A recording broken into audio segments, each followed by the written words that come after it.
உங்களுக்கான இன்றைய வாக்குத்தத்தம். நானே உங்களுக்கு ஆறுதல் செய்கிறவர்.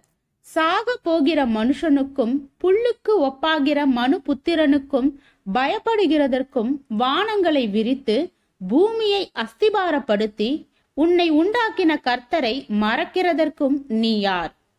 இடுக்கண் செய்கிறவன் அழிக்க ஆயத்தமாகிற போது நீ அவனுடைய உக்கிரத்துக்கு நித்தம் இடைவிடாமல் பயப்படுகிறதென்ன? இடுக்கண் செய்கிறவனுடைய உக்கிரம் எங்கே? சிறைப்பட்டு போனவன் தீவிரமாய் விடுதலையாவான். அவன் கிடங்கிலே சாவதும் இல்லை, அவனுடைய அப்பம் குறைவுபடுவதும் இல்லை. உன் தேவனாய் இருக்கிற கர்த்தர் நானே. அலைகள் கொந்தளிக்கத்தக்கதாய் சமுத்திரத்தை குலுக்குகிற சேனைகளின் கர்த்தர் என்கிற நாமமுள்ளவர்.